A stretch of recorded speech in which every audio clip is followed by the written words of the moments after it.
After 8 years in power, it's fair to ask the Trudeau Liberals, are they ever going to deliver a balanced budget to Canadian taxpayers? After all, when Justin Trudeau became Prime Minister in 2015, he said that under the Liberals, for the next 4 years, in 2016, there would be a $9.9 billion deficit, in 2017 a $9.5 billion deficit, in 2018 a $5.7 billion deficit, and in 2019 a $1 billion surplus. So what was the actual Trudeau government record?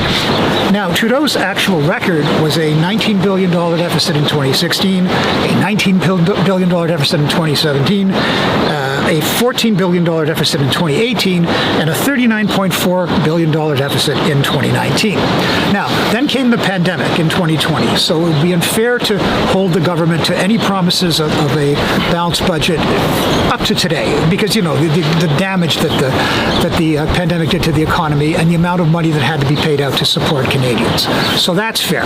However, in her last economic statement in November, Finance Minister Chrystia Freeland said that the Liberals will now deliver a balanced budget with a $4.5 billion surplus in 2027.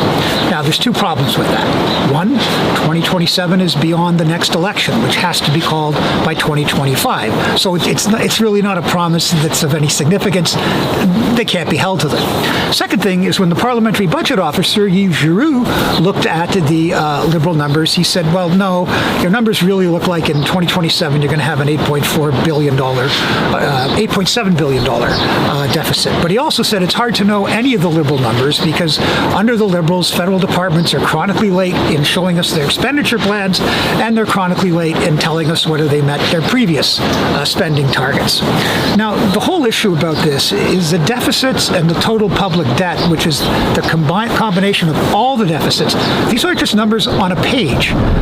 For example, the parliamentary budget officer says that in 2027, simply paying the interest on the federal total public debt, which at that point will be $1.2 trillion, will be $46 billion. That's for 1 year. Now, that's money that can't go into health care.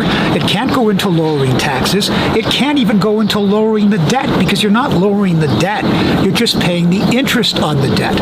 And that's why these numbers are important. And it's also why, given the Liberal record, whenever they talk about balancing budgets, it's best to look at them with healthy skepticism. I'm Lorrie Goldstein of Sun Media. We're always interested in hearing your views, and please follow us on Twitter, Facebook, and our YouTube channel.